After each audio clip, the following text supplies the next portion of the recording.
Et bonjour à tous, on se retrouve pour un nouvel entretien IMO2. Je suis en compagnie d'Arantxa Monterola. Bonjour Arantxa. Bonjour. Voilà, Arantxa, donc présidente de Ouest France IMO. Je vais te laisser te présenter peut-être. Alors, présidente, c'est un grand mot. D'accord.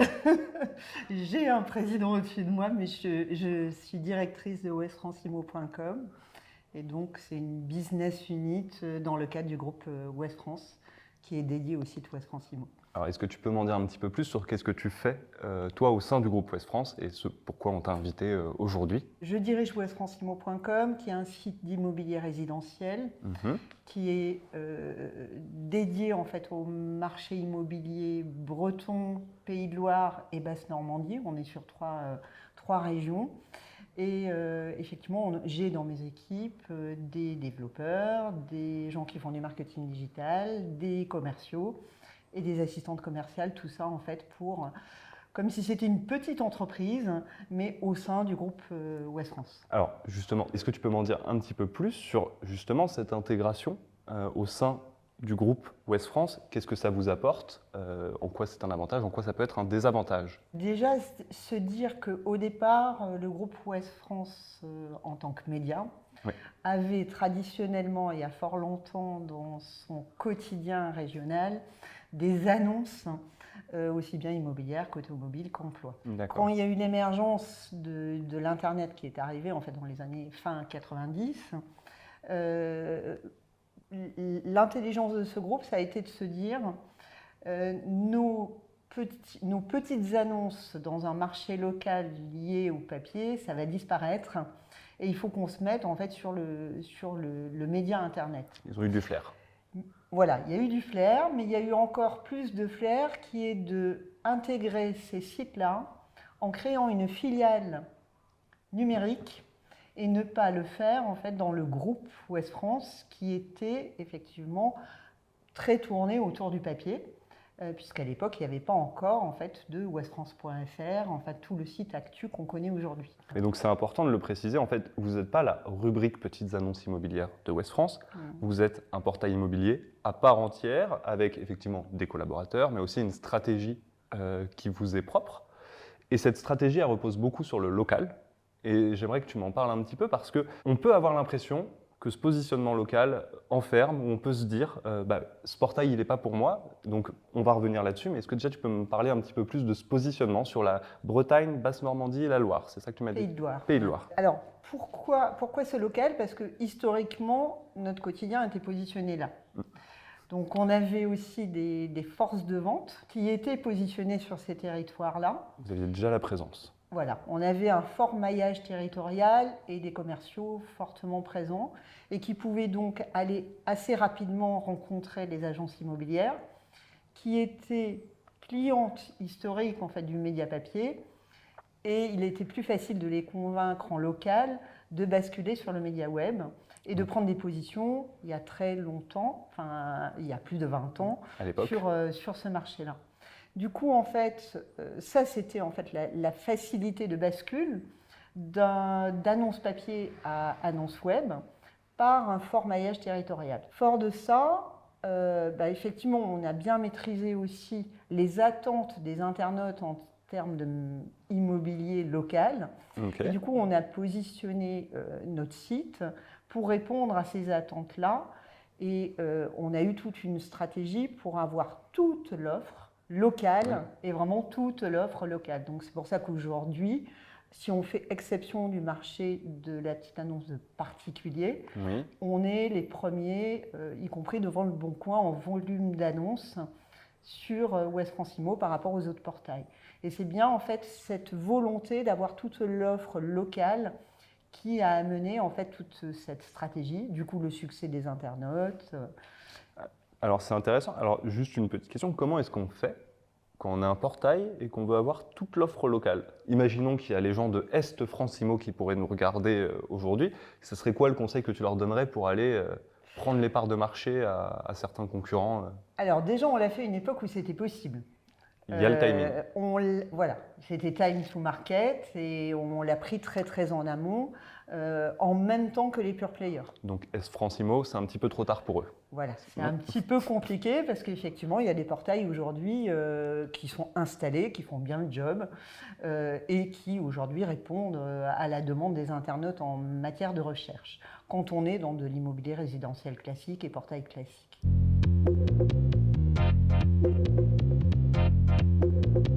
Vous lancez une offre qui se focalise sur le branding des agences immobilières. C'est pas là où on attend un portail, et je me pose la question de comment un portail peut développer cette vision. Est-ce que tu peux m'en dire un petit peu plus? On a travaillé, comme tous les portails, sur la démarche ROIs de nos clients. Donc, oui. Nos clients, jusqu'à présent, et encore d'ailleurs, veulent rentabiliser en fait leur investissement et veulent avoir des leads. Notre première vocation, comme tout le monde, ça a été de générer des leads. Oui. Alors on les a générés côté acquéreur. En ce moment, on les génère côté vendeur parce qu'on a un outil d'estimation en ligne. En tout cas, on génère des leads. On s'aperçoit, et ça rejoint peut-être ta première question autour du groupe Ouest France, on s'aperçoit qu'aujourd'hui, surtout quand des personnes veulent vendre leurs biens immobiliers, elles ont besoin d'avoir confiance à l'agence à laquelle elles vont confier ce bien. Il y aurait un manque de confiance entre les agents immobiliers et les clients. Il peut y avoir parfois une mauvaise image de marque de certaines agences ou un manque de confiance. Ça arrive. Et quand on confie son bien, moi j'ai pour habitude de dire que ce n'est pas un bien qu'on confie comme un produit lambda. On confie un bout de sa vie parce qu'on a vécu dans une maison, on y a élevé des enfants. C'est un peu un bout de soi. Et ce bout de soi, on n'a pas envie de s'en défaire comme ça. C'est pas le dépôt-vente où je vais mettre mon canapé. Voilà. On en veut un certain prix, on y est attaché. Donc, on a besoin de le confier à des gens de confiance. Fort de ça, les agences ont travaillé pendant des années, pas sur eux-mêmes, mais sur les produits qu'ils vendaient. Donc, si on prend une autre image, c'est comme dans une grande surface. On ne parlerait jamais de Carrefour, mais on parlerait que des produits qui sont dans les rayons de Carrefour. Que des têtes de rayon, que de Nutella. Et donc, en fait, on connaît Nutella, mais on ne connaît pas Carrefour. Donc là, c'est un peu la même chose. On connaît les produits qu'ils ont à vendre, ils génèrent des leads, mais on ne les connaît pas eux-mêmes. Et dans ce contexte actuel, l'image, le branding, donc le branding de façon générale, donc l'image et l'image de marque et la notoriété nous semblent essentiels. Et c'est là où on rejoint le média, puisque nous, on a un groupe média qui fait de l'actualité locale, aussi bien sur le papier que sur le web numérique désormais, puisqu'on est le premier site d'actualité aussi en France. C'est Ouestfrance.fr, c'est 4,3 millions de visites jour. Donc c'est important, on a une force de frappe très très importante et avec une forte audience locale mais aussi nationale. Et du coup, bien sûr, on propose une offre packagée à nos clients qui leur permet d'avoir une communication sur leur image de marque, sur eux-mêmes, sur le papier, sur le média numérique d'actu et en parallèle de la communication sur westfrancimo.com qui lui est parfaitement intentionniste. Et donc en fait on part du haut du tunnel pour arriver au bas du tunnel qui est Ouest Francimo sur la cible intentionniste. Alors quand tu dis des supports de communication, juste est-ce qu'on peut expliciter ce que c'est pour le côté presse, ce serait donc des articles de présentation, etc. Alors effectivement on peut le faire, idéalement c'est le faire sous forme de contenu rédactionnel. Donc on peut mettre à disposition des pigistes en fait, pour écrire les articles parce que nos clients ne sont pas des rédacteurs et ça c'est normal. Donc on peut le faire sous forme d'articles, on peut le faire aussi sous forme de publicité classique et en fait avoir toute cette déclinaison quel que soit le support à partir d'une communication. Donc on peut présenter les négos d'une agence immobilière. Quand on présente par exemple le portrait d'un négo, qu'un lecteur le voit dans son journal ou dans son journal numérique et qu'ensuite ce négo vient frapper à la porte parce qu'il a eu un lead, effectivement on le reconnaît. Voilà, c'est une tête qu'on connaît. Voilà, c'est toute cette notion de proximité, on est un média local de proximité et l'immobilier c'est aussi un commerce de proximité. Et donc, on joue effectivement sur cette puissance de frappe du média et sur la proximité. Là, vous, actuellement, vous êtes en train aussi de cibler une population qu'on a tendance à oublier sur le marché de l'immobilier. C'est nos amis les promoteurs. Je t'ai dit en fait qu'on avait toute l'offre. Donc, on a bien sûr les promoteurs. Et pour nous, en fait, ce sont des clients aussi importants que les agences, comme les notaires ou comme les constructeurs de maisons individuelles. Vraiment, tous les acteurs du marché sont importants.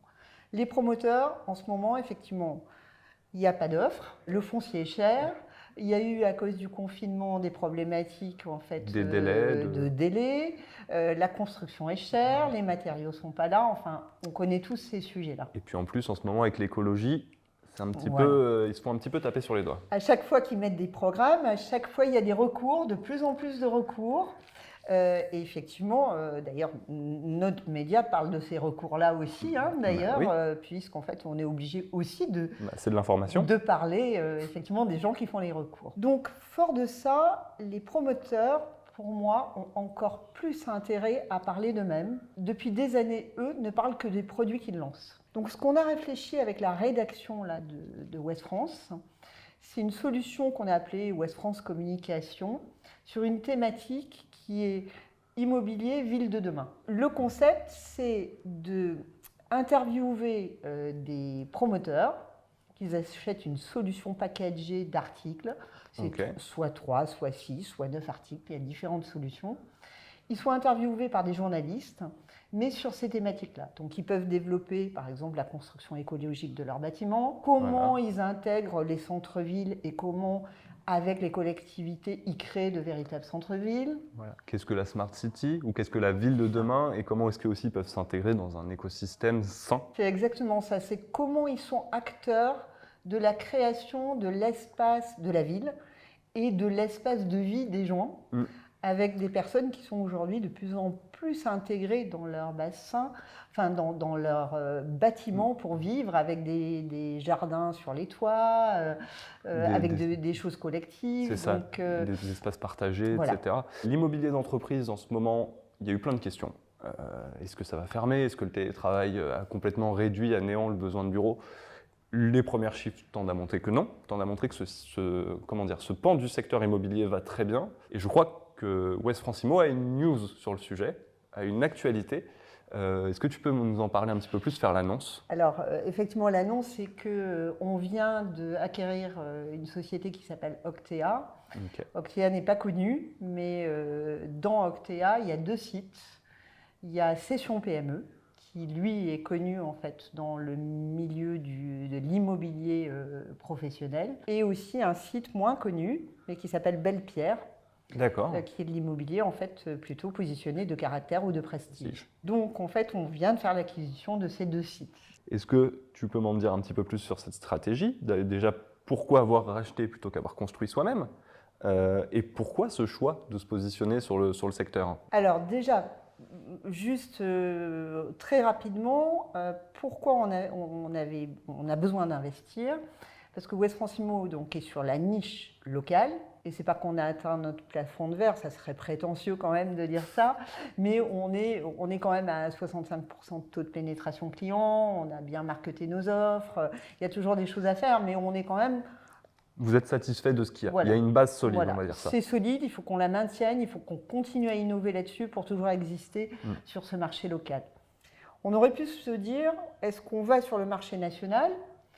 Parce que c'est ça en fait la possibilité de s'agrandir, mais est-ce qu'on y va de la même façon? Je pense que non, parce qu'il y a des concurrents ou confrères qui font très bien le job, et je ne voyais pas ce que j'allais amener moi avec les mêmes solutions sur un marché déjà pris par des SeLoger ou consorts.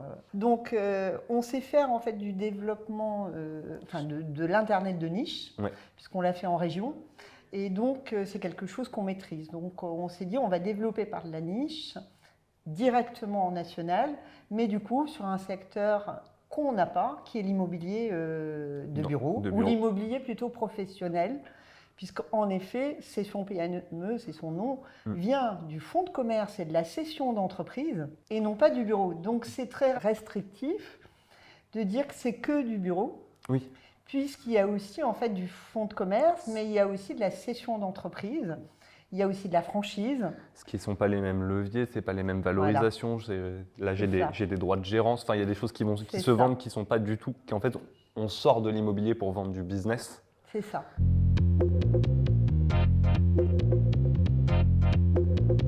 Est-ce que tu pourrais me résumer la stratégie de West France Immo et donc également maintenant de Octea aussi dans les mois à venir? Est-ce que tu pourrais la résumer en quelques mots? Alors, sur West France Immo, on va continuer l'innovation. D'accord. Et amener du service à nos clients. Et je pense que la stratégie, c'est d'aller de plus en plus vers du service pour rentrer un peu plus dans la chaîne de valeur de nos clients. Et se positionner toujours sur un segment régional et effectivement maintenir notre place là-dessus. Donc ça, c'est important. Et ensuite, au national, on a 2 portes qui s'ouvrent. Effectivement, avec Session PME sur le fonds de commerce, mais aussi sur le bureau, avec, je pense, en fait, des refonds de sites. Qui vont avoir lieu. Voilà. Et Belle-Pierre, qui va nous permettre aussi sur le national d'aller préempter, ou d'aller travailler plutôt, l'immobilier résidentiel de prestige, avec sûrement un gros travail à faire aussi sur ce site-là. Est-ce que tu peux m'expliquer pourquoi l'estimateur en ligne de West France Immo est bon et en quoi est-ce qu'il bénéficie de votre positionnement? On a pris l'open data, comme tout le monde. Comme tout le monde. Parce que ça, effectivement, les prix, le prix de la transaction notariale, ça vient de là. Ouais, puis ça fait tellement longtemps qu'on veut avoir, qu'on veut avoir accès à la base des notaires que maintenant qu'elle est révélée, disponible, on en profite. Mais ce qu'on a rajouté, nous, c'est toutes nos données qui sont purement locales et qu'on a effectivement sur notre site, puisqu'on a énormément de data, puisqu'on a une forte audience locale et beaucoup de biens en local. Donc on a fait converger ces 2 données, ces 2 sources de données pour créer un estimateur au plus proche de l'estimation locale. Et voilà en quoi on peut se différencier, où on peut avoir une approche un peu plus précise en fait, des prix sur nos localités. En fait, vous avez pondéré et affiné avec votre connaissance du marché immobilier et c'est l'avantage du local. Qu'on avait sur le site.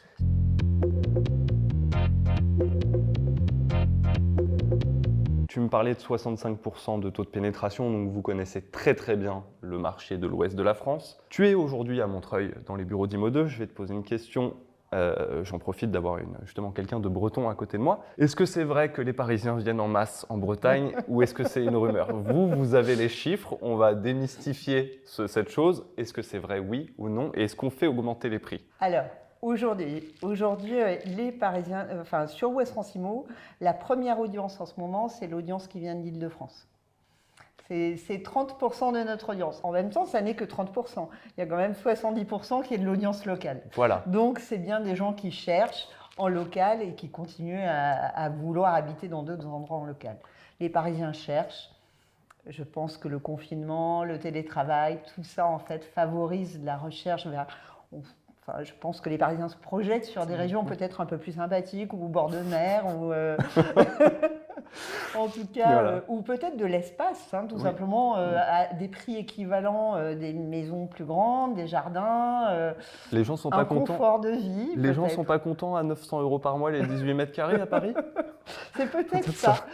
D'accord. Donc effectivement, oui, les Parisiens arrivent massivement. Et sur les prix, on les fait augmenter ou pas? Alors les prix, en fait, oui. Les prix augmentent. Les prix augmentent sur la ville de Rennes. C'est effectivement assez important. C'est important, c'est la LGV qui a accentué ça, parce qu'on est à 1h20 de Paris. Donc je pense que le phénomène s'accentue. Sur la côte aussi, des départements comme le Morbihan, Saint-Malo, même la Vendée, en fait, c'est assez demandé, oui. Les prix augmentent, effectivement. Bon, et au-delà de l'effet de blague, quand même, 30% de visites qui viennent d'Île-de-France, ça répond à une des questions aussi peut-être que les agents peuvent se poser. Est-ce que pour moi, qui ne suis pas dans l'ouest de la France, ça vaut le coup de jeter un coup d'œil au portail? Il semblerait que oui. Pour moi, on touche vraiment là à la fin de l'entretien. Je te remercie beaucoup, Arantxa, d'être venu, d'avoir répondu à toutes mes questions et même les plus triviales. Est-ce que tu aurais un petit mot de la fin pour les spectateurs d'Immo 2? En tout cas, déjà, merci beaucoup de m'avoir invité. C'était aussi un plaisir de pouvoir échanger. On échange régulièrement tout au long de l'année. Et c'est vrai que pour moi, c'était très plaisant de venir à la rencontre de l'équipe Immo 2. Je vous lis, hein, je pense que mes clients vous lisent, mais moi je vous lis aussi. Donc c'est intéressant, continuez dans votre démarche parce qu'effectivement vous nous donnez parfois, y compris nous, Portail, des idées dans nos évolutions de produits. Bon, écoute, je suis ravi. Merci à toi d'être venu. Merci à vous d'avoir regardé cet entretien. Je vous dis à tous à très bientôt sur la chaîne YouTube d'Imo2. Et puis, écoutez, à bientôt. Au revoir.